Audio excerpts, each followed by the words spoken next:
दोस्तों, स्वागत है आपका हमारे YouTube चैनल स्टडी डायलॉग्स में। मैं हूं अहिंसा और आप हैं मेरे साथ एक इम्पॉर्टेंट टॉपिक पर बात करने के लिए। वो है इंडिया भूटान का रिलेशनशिप। ओके, ये आजकल बहुत इम्पॉर्टेंट टॉपिक है जो कि प्री और मेंस दोनों में बहुत ज़्यादा इम्पॉर्टेंस रखता है। आप इस वीडियो को एंड तक ज़रूर देखें क्योंकि इसके अंदर बहुत सारे हम लोग फैक्ट्स एंड फिगर्स डिस्कस करने वाले हैं जो कि आपके लिए बहुत इम्पोर्टेंस रखेंगे प्री और मेंस दोनों में। तो पहले वीडियो को सुनने से पहले आप पेन और कॉपी लेकर बैठ जाएं। चलिए अब स्टार्ट करते हैं। इंडिया और भूटान के रिलेशनशिप। इंडिया भूटान के रिलेशनशिप के बारे में हम पढ़ते हैं। अभी रिसेंटली चाइना और भूटान की 25वीं टॉक हुई है। 25वीं टॉक किसकी? बाउंड्री टॉक की। उनके बाउंड्री डिस्प्यूट का सेटलमेंट हो जाए इस चीज़ की। वैसे बाउंड्री टॉक्स 1984 से ही उनकी शुरुआत हुई थी कि चाइना और भूटान उन दोनों के बाउंड्री डिस्प्यूट जो है रिजॉल्व हो जाए। इस चीज़ के लिए 84 से ये लोग कोशिश कर रहे हैं।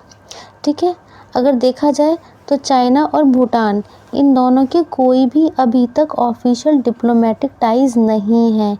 मतलब ऑफिशियली चाइना और भूटान इंडिपेंडेंटली कभी नहीं मिले हैं।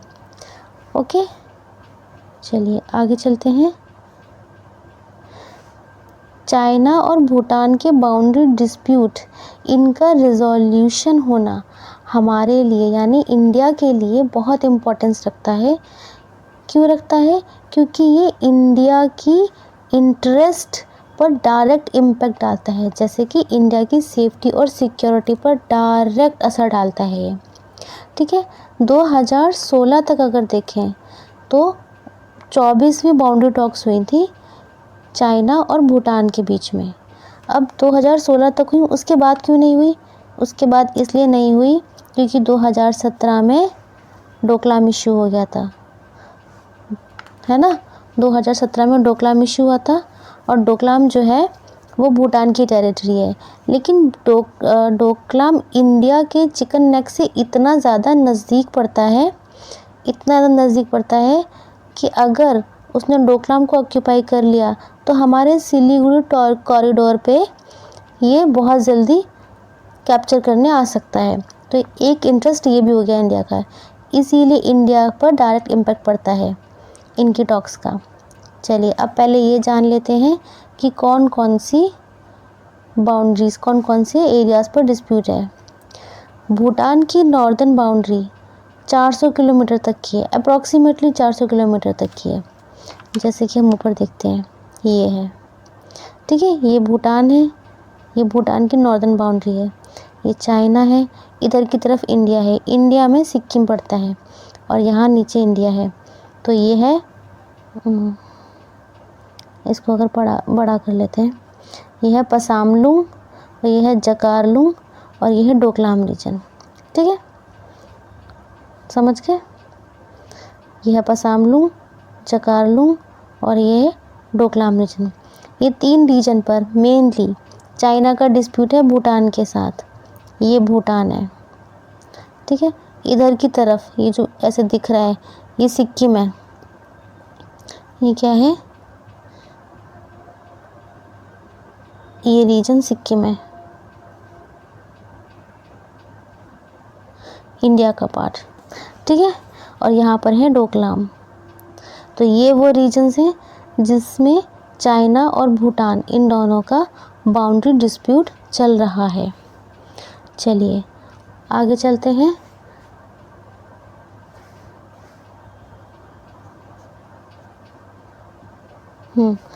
अभी हमने देख ली भूटान की नॉर्दर्न बाउंड्री, देख ली। भूटान की नॉर्दर्न बाउंड्री 400 किलोमीटर से थोड़ी सी हल्की से ज़्यादा है, लेकिन ये बाउंड्री डिमार्केटेड नहीं है। इन दोनों कंट्रीज़ के बीच में इसका कोई डिमार्केशन नहीं है। वो क्यों नहीं है? क्योंकि 1950 में चाइना ने जब तिब्बत को एनेक्स कर लिया था ना, तो चाइना भूटान का डायरेक्ट नेबर बन गया था। उससे पहले उसका नेबर तिब्बत था, तो बाउंड्री की कोई बात ही नहीं थी। तो अब भूटान का डायरेक्ट नेबर कौन बन गया? चाइना बन गया। तो इसीलिए कोई भी डिमार्केशन यहाँ पर नहीं है। चलिए, अब चाइना भूटान के 3 प्लेसेस पर क्लेम करता है कि ये 3 प्लेसेस मेरे हैं, जो मैंने अभी आपको ऊपर दिखाए थे। उसमें है डोकलाम, चकारलुंग और पसारलुंग, यहाँ जी आएगा।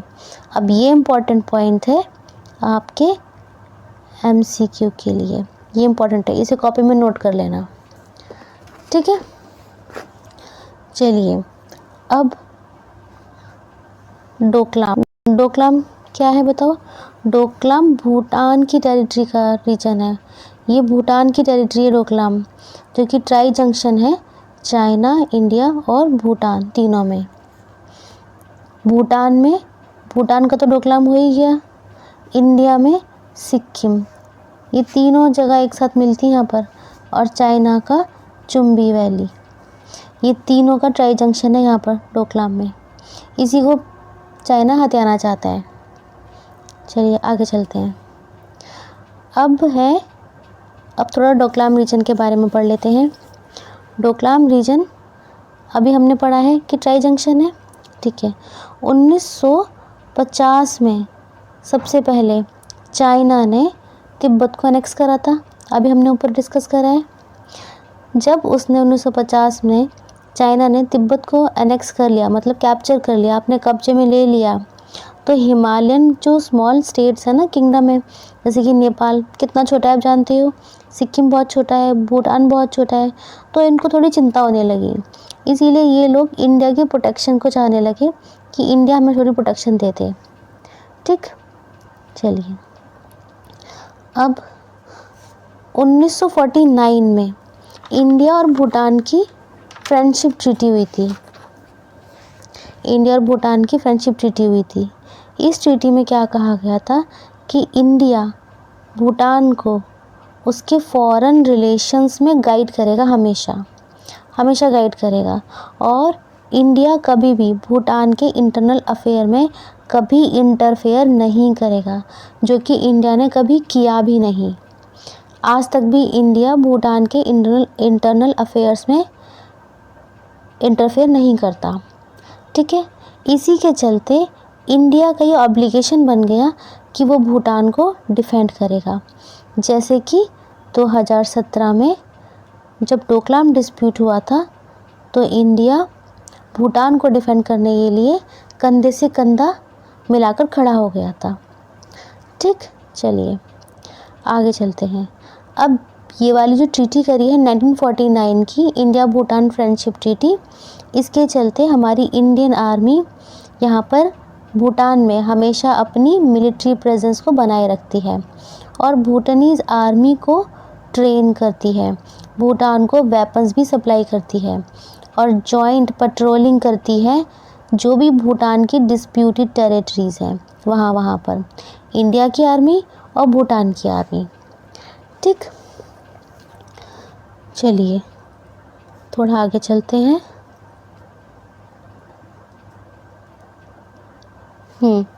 अब 2007 में क्या होता है, 2007 में भूटान फ्रेंडशिप ट्रीटी होती है। भूटान फ्रेंडशिप ट्रीटी जो पहले हुई थी ना 1949 में, अभी हमने जो पढ़ी थी, उसका अपडेट होता है। इस अपडेट में इंडिया भूटान की सॉवरेनिटी को रिकॉग्नाइज़ करता है, मतलब कि भूटान अपने फॉरेन पॉलिसी को खुद ही संभालेगा, इंडिया उसको गाइड नहीं करेगा। अब इंडिया गाइड नहीं करेगा, अब भूटान खुद अपनी फॉरेन पॉलिसी को डिसाइड करेगा, उसको एग्जीक्यूट करेगा। लेकिन उसके बावजूद भी भूटान ने आज तक भी यूनाइटेड नेशन सिक्योरिटी काउंसिल की जो P5 नेशंस हैं उन कंट्रीज़ के साथ आज भी कोई ऑफिशियल डिप्लोमेटिक टाइज नहीं बनाई हैं। तो ये और इंडिया के बिगर कंसिडरेशन के भूटान ने आज भी डिप्लोमेटिक टाइज नहीं बनाई हैं, जो कि इंडिया के लिए एक बहुत ही पॉजिटिव पॉइंट है। इस बात से हम ये कह सकते हैं कि भूटान इंडिया की रिस्पेक्ट करता है और हमारी फ्रेंडशिप, इंडिया और भूटान की फ्रेंडशिप आज भी बहुत अच्छी है, ठीक है। 1984 से जितने भी बाउंड्री डिस्प्यूट के राउंड्स हुए हैं उनमें इंडिया ने ही मीडिएशन किया है। 2016 तक इंडिया ने ही मीडिएशन करा है हमेशा। 2016 में 24वीं राउंड स्टॉक हुई थी भूटान और चाइना के बाउंड्री डिस्प्यूट के सेटलमेंट्स के लिए। अब इस डायग्राम को देख लेते हैं। इसमें क्या है, इसमें है अब इंडिया का इंटरेस्ट क्यों है डोकलाम प्लेट्यू में, अब हम ये समझेंगे। अब देखिए, ये है सिक्किम, ये जो बाउंड्री है सिक्किम की है, ये सिक्किम है, यहाँ पर भूटान आ गया और यहाँ पर ये चाइना है। ठीक है, इसको बड़ा कर लेते हैं। तो यहाँ पर ये है नाथुला, यहाँ पे सिक्किम के यहाँ पर नाथुला है, ये डोकलाम रीजन जो कि भूटान की टेरिटरी है, और यहाँ पर है चुम्बी वैली जो चाइना का पार्ट है, जो हमने अभी ऊपर पढ़ा था। ओके, चलिए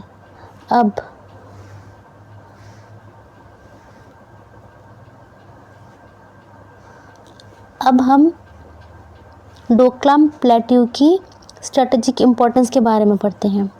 नाथुला पास सिक्किम में है, जो कि डोकलाम से 20 या 50 किलोमीटर की ही दूरी पर है। नाथुला इंडिया का मिलिट्री आउटपोस्ट है, जहाँ पर चाइना की आर्मी और इंडिया की आर्मी का आमना सामना होता है। एक बार फिर ऊपर जाके देख लेते हैं। एक मिनट,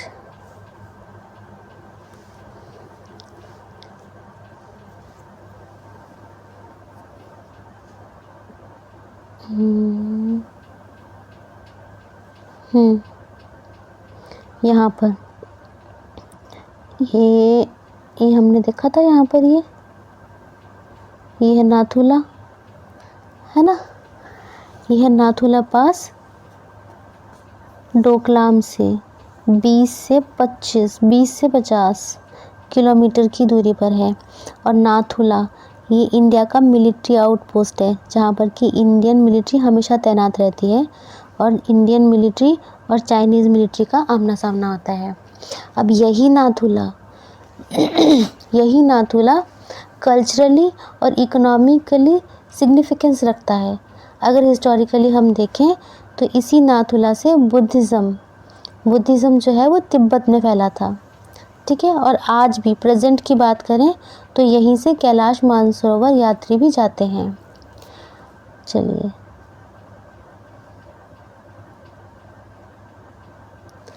अब है डोकलाम।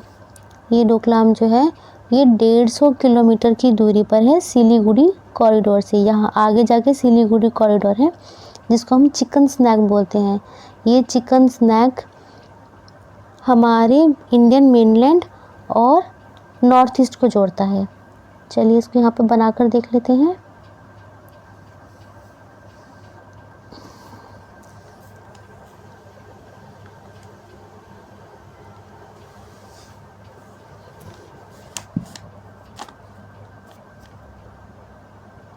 अगर ये इंडिया है,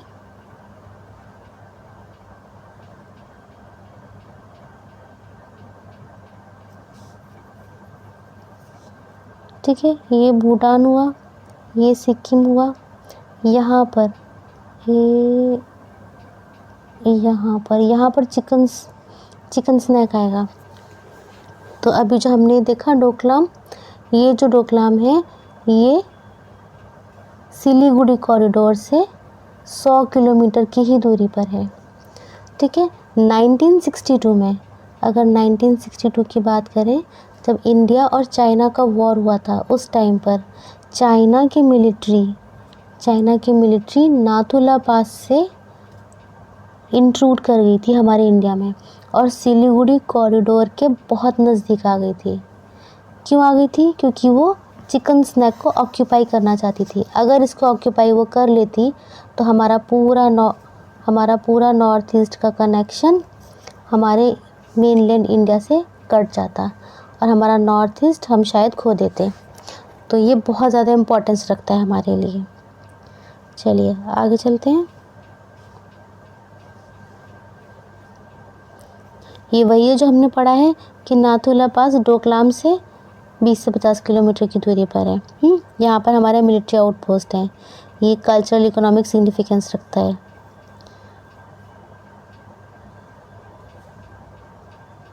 डोकलाम 100 किलोमीटर की दूरी पर है सिलीगुड़ी कॉरिडोर से। अभी मैंने आपको डोकलाम की और नाथुला पास की स्ट्रेटेजिक लोकेशन बता दी, तो इंडिया के लिए कितना इंपॉर्टेंस रखता है आपको पता चल चुका होगा उसकी सेफ्टी एंड सिक्योरिटी के लिए। अब डोकलाम रियलिटी में भूटान की टेरिटरी है, इंडिया की टेरिटरी नहीं है ये भूटान की टेरिटरी है। तो चाइना जो है वो डोकलाम पर कंट्रोल करना चाहता है, जिससे कि डोकलाम पर कंट्रोल कर लेगा, अपनी मिलिट्री प्रेजेंस वहाँ पर बना लेगा। उसके बाद वो ट्राई करेगा कि वो इंडिया पर डोमिनेट करे। ठीक है। अब 2017 में यही हुआ था कि चाइना ने डोकलाम टेरिटरी में इलीगल रोड बनाया था, अपनी डोमिनेंस जताने के लिए कि डोकलाम जो है उसकी टेरिटरी है। लेकिन बाद में इंडिया और चाइना के क्लैशेस भी हुए। भूटान और इंडिया इन दोनों की मिलिट्री एक साथ खड़ी हो गई चाइना के अगेंस्ट में।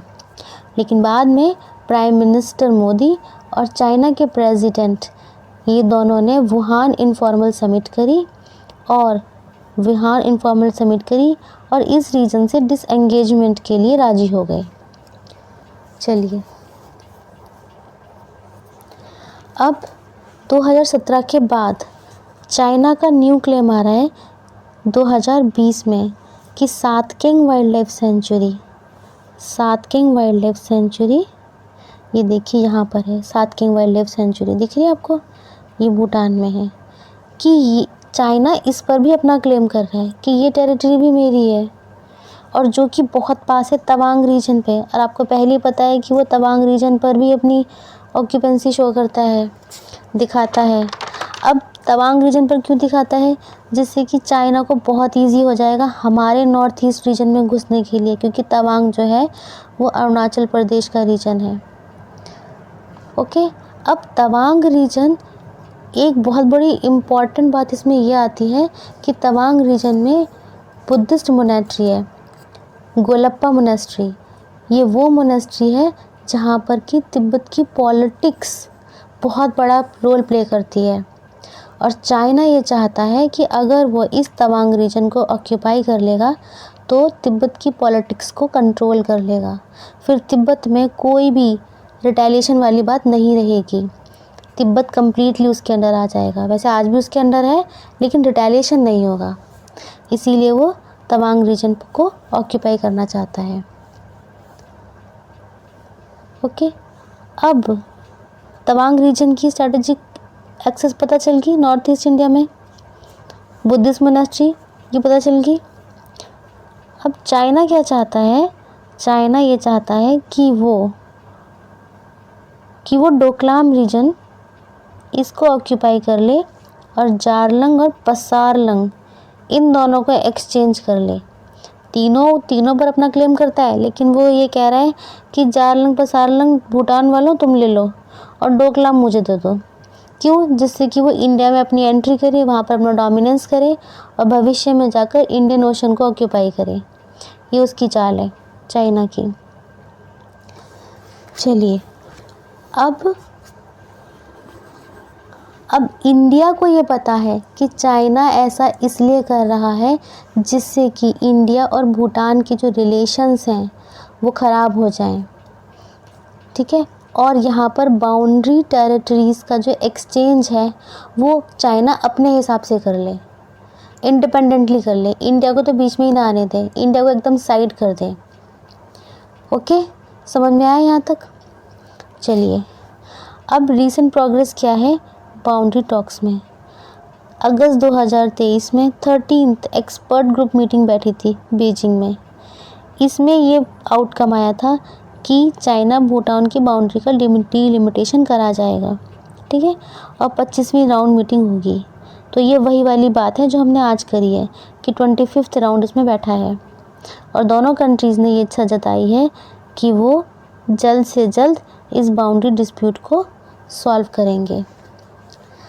25th round of boundary talk में यही बात हुई है कि हम अपनी बाउंड्रीज़ को डिमार्केट करेंगे, जो कि अब तक डिमार्केट नहीं थी उसको डिमार्केट करेंगे और दोनों ने कोऑपरेशन एग्रीमेंट साइन करा है।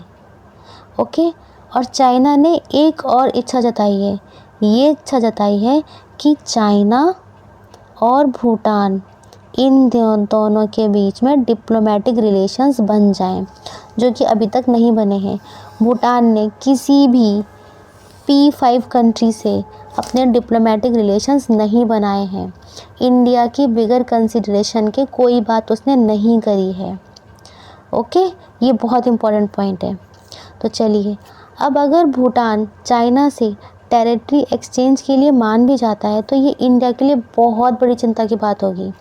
इसीलिए इंडिया के लिए ये डायरेक्ट कंसर्न की बात है कि चाइना और भूटान के बीच में क्या बातें हुई हैं। तो अब है वैसे ये बायलैटरल रिलेशन चाइना और भूटान के, लेकिन इंडिया के लिए कितना इम्पोर्टेंस रखता है, क्योंकि यहाँ पर इंडिया की सेफ्टी और सिक्योरिटी की बात है। अब ये आगे भविष्य में पता चलेगा कि दोनों के बीच में क्या बात हुई, उसके अकॉर्डिंग इंडिया अपने स्टेप उठाएगा। अब यहाँ पर हमारा टॉपिक ख़त्म होता है। अगर आपको इस टॉपिक में कोई भी डाउट है तो हमें कमेंट सेक्शन में ज़रूर बताएं, हम उस डाउट को रिज़ॉल्व करेंगे। और अपने आप को अपडेट रखने के लिए हमारे चैनल को ज़रूर सब्सक्राइब करें और लाइक करें और अपने फ्रेंड्स के साथ ज़्यादा से ज़्यादा शेयर करें। Happy learning.